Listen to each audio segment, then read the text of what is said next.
Pues mi nombre es Cristian Orozco y llevo en el Instituto de Investigaciones Económicas siete años, igual que en la facultad. Actualmente soy el editor de la revista Economía.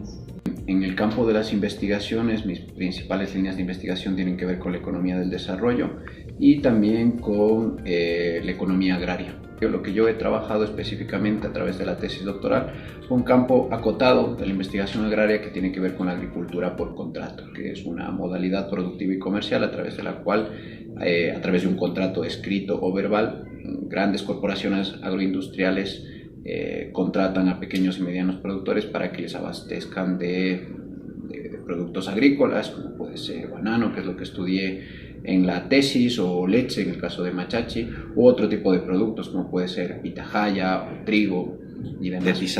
Realmente en esa investigación yo me preguntaba lo siguiente, decía, partía de un hecho, la agricultura por contrato en el Ecuador desde mediados de los 90 se había disparado, había aumentado muchísimo. Entonces la pregunta era, ¿cuáles eran los factores que están detrás de ese crecimiento de la agricultura por contrato? Entonces yo me metí en la literatura de lo que se conoce como el enfoque de la economía política agraria y a partir de ello obtuve una serie de variables que investigué a lo largo de la tesis. Una es las grandes corporaciones agroindustriales, otro es el papel del Estado y finalmente la estructura de clases en el agro. A partir de ello hice dos estudios de caso, el primero en Santo Domingo con la producción de bananorito y la segunda con la producción de leche en Machachi.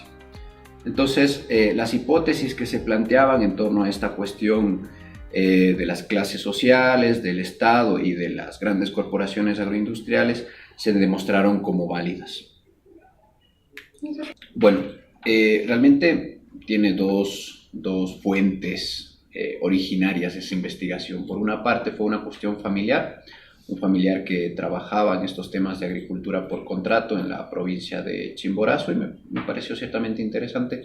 Y después una investigación previa en forma de folleto que encontré, prácticamente podría decirse de casualidad entre los documentos que tiene el instituto, y me pareció lo suficientemente interesante como para animarme a entrar de lleno en esa cuestión, ya que me parece que tiene un enfoque interesante, que es el de la economía política agraria, donde se puede ver desde una manera holística este fenómeno, como es el caso de las grandes corporaciones agroindustriales, las clases sociales y por otra parte el rol que desempeña el Estado y las políticas públicas.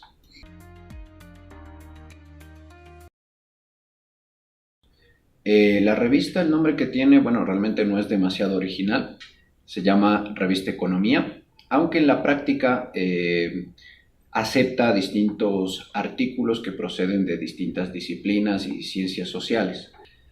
Bueno, evidentemente en la universidad existen distintos enfoques, distintos planteamientos. En el caso concreto, mi perspectiva es la marxista y esa elección tuvo que ver con un proceso de conocimiento constante, de aprendizaje. No lo comenté antes, pero yo estudié en España, concretamente en la Universidad Complutense de Madrid, y tuve la suerte de cursar una maestría en Economía Internacional y Desarrollo, que tiene un alto perfil heterodoxo.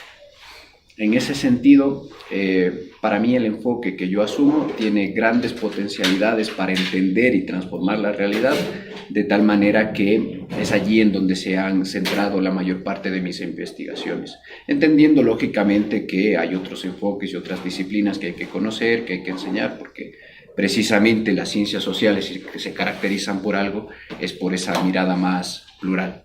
En ese sentido tiene un enfoque bastante amplio, bastante crítico. Hay que resaltar que la revista Economía es una de las publicaciones en este campo de la economía más antiguas del Ecuador. Prácticamente nos encontramos ya volúmenes desde 1949, es decir, incluso antes de la propia fundación de esta facultad.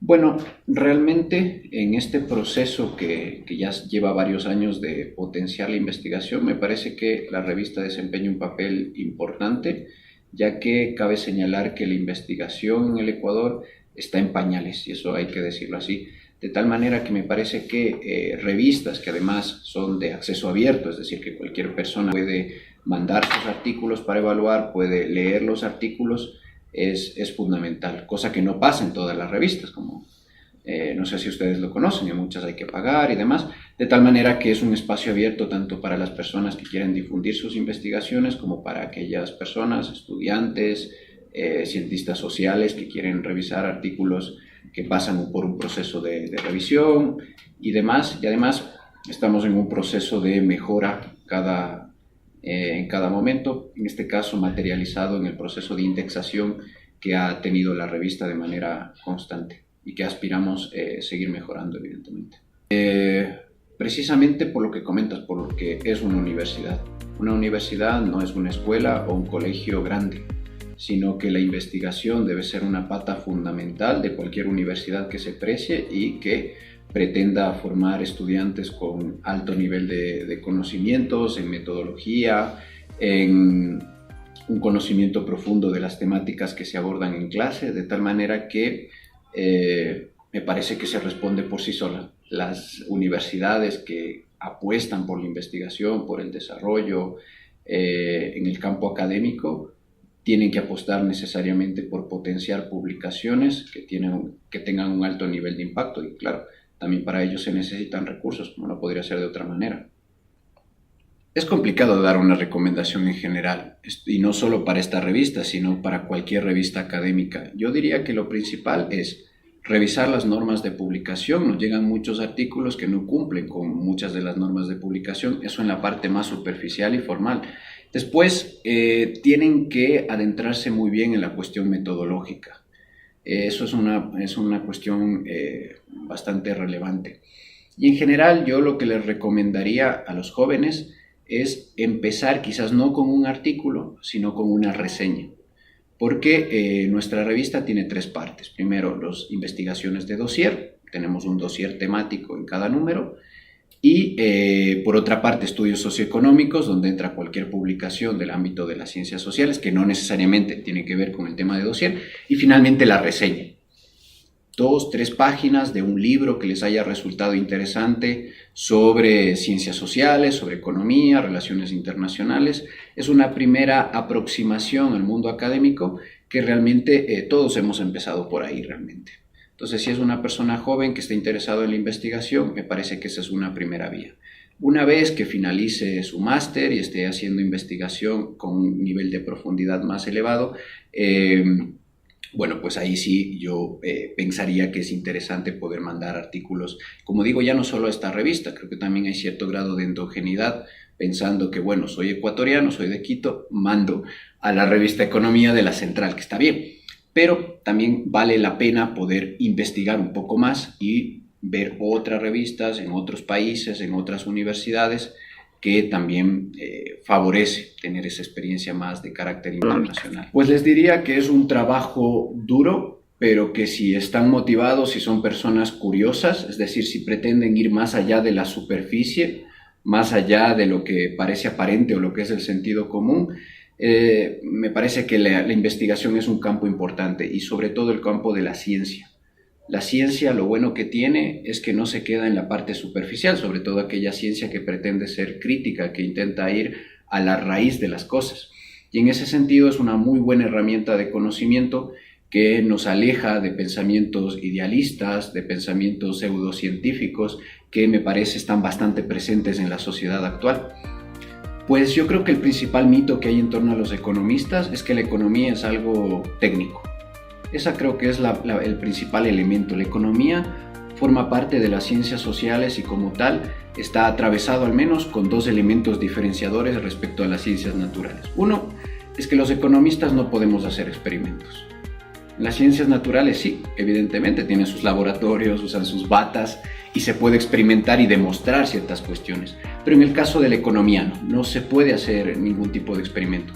Y el segundo es el peso que tiene la ideología e intereses enfrentados en sociedades como las nuestras. Evidentemente no es lo mismo una consultoría que encargue, por ejemplo, el Fondo Monetario Internacional que un sindicato de trabajadores.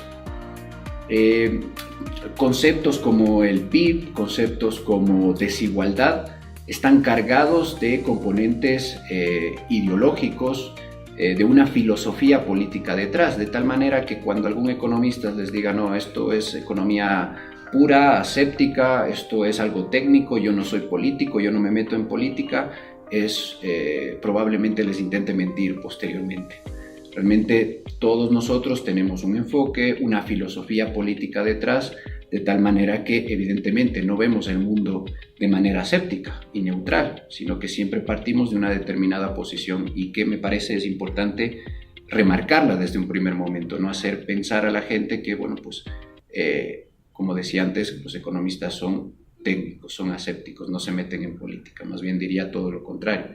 De hecho, el origen de economía, no sé si lo sabían, no se llamaba economía, sino que se llamaba economía política. Fueron los neoclásicos los que le quitaron esa parte de política para darle mayor pretensión de cientificidad a la economía.